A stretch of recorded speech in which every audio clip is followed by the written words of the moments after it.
টানা বৃষ্টি এবং উজান থেকে নেমে আসা পাহাড়ি ঢলের ফলে শেরপুরের নালিতাবাড়ী উপজেলার বন্যা পরিস্থিতির অবনতি ঘটেছে। জেলার বিভিন্ন নদ নদীর পানি বৃদ্ধি পাচ্ছে, যার ফলে নতুন নতুন এলাকা প্লাবিত হচ্ছে। 4 অক্টোবর থেকে শুরু হওয়া এই বন্যায় এখন পর্যন্ত 8 জনের মৃত্যুর খবর পাওয়া গেছে এবং অনেকেই নিখোঁজ রয়েছেন। এছাড়াও প্রায় লক্ষাধিক মানুষ পানিবন্দী অবস্থায় রয়েছে। এদিকে কৃষি ও ফসলের ব্যাপক ক্ষতির আশঙ্কা করছে সংশ্লিষ্টরা। এদিকে আমাদের বাড়ি যা এতটুকু পানি হয়, সাঁতরাতে হয়, কিন্তু ভিতরে যে অবস্থা করবো আসলে ওদের কোনো খবর দেওয়া হচ্ছে না। ওদের সাথে মোটামুটি বেশ কয়েকবার যোগাযোগ করার চেষ্টা করেছি, কিন্তু তাদের কোনো খোঁজ খবর নাই, ফোন বন্ধ। ওদের অবস্থা খুবই খারাপ, মানে ঘরের ভিতরেও পানি। আমাদের এখানে এ বাড়িতেও আছে ঘরের ভিতরে পানি। আমাদের 2-1টা ঘর আর কি, মোটামুটি 3টা ঘর এই আছে যার মাথায়, আর সবগুলোর ভিতরে মোটামুটি পানি উঠে পড়ছে। পাশাপাশি ওই দিকে রাস্তাগুলো যেগুলো দেখা যায় না, এদিকে থেকে একটু মেন রোড বাইরে যে রাস্তাগুলো এগুলো খুবই খারাপ। নালিতাবাড়ী উপজেলার কয়েকটি ইউনিয়ন ঘুরে দেখা যায় পাহাড়ি ঢলের কারণে কিছু এলাকায় ভাঙন ও ক্ষতির মাত্রা বৃদ্ধি পেয়েছে। এছাড়াও অনেক বাড়িঘর ক্ষতিগ্রস্ত হয়েছে। উপজেলার প্রায় সব ঘরেই পানি ঢুকে পড়েছে।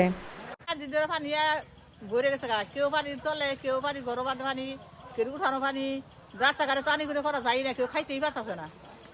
আর ঘর বাড়ি নষ্ট হয়েছে কেমন? ঘর বাড়ি অনেক নষ্ট হয়েছে, গাছপালা হয়ে গেছে ঘর বাড়ি। আচ্ছা, কেউ কোনো সহযোগিতা করছে আপনাদের? সহযোগিতা কেউ করতেছে, ভাত রান্না দিয়ে যায়, সেনাবাহিনী আসছে, ভাত নিয়ে কুত্তা মারা দিয়ে এলো, এরপর যোগান নিয়ে বাচ্চা বাল্লা কান্দা গেছে না, বুঝছে না। স্থানীয় প্রশাসনের তথ্য অনুযায়ী বন্যা কবলিত এলাকাগুলোর বেশিরভাগ সড়ক ভেঙে গেছে। যদিও নালিতাবাড়ী শেরপুর সড়কের ভাঙা অংশে বস্তা ফেলে ছোট যান চলাচলের উপযোগী করা হয়েছে, তবে ভারী যান চলাচল এখনো বন্ধ রয়েছে।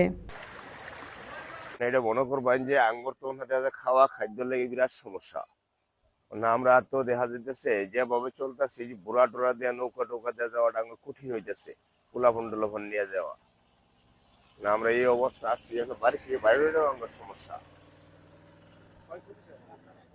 হ্যাঁ, ক্ষয়ক্ষতি তো হয়েছে, ক্ষয়ক্ষতি আর চোর ওই গরু বাছুর এগুলো তো বাসায় বসে নিয়ে যেতেছে গা, বিরাট সমস্যা আঙ্গুর।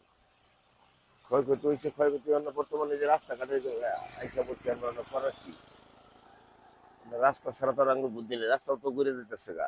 বন্যা পরিস্থিতি নিয়ন্ত্রণের বাইরে চলে যাওয়ায় 84টি মাধ্যমিক ও 242টি প্রাথমিক বিদ্যালয় বন্ধ ঘোষণা করা হয়েছে। পাশাপাশি জেলার সব শিক্ষা প্রতিষ্ঠানকে আশ্রয় কেন্দ্র হিসেবে ঘোষণা করেছেন প্রশাসন। Desk report, daily Bangladesh.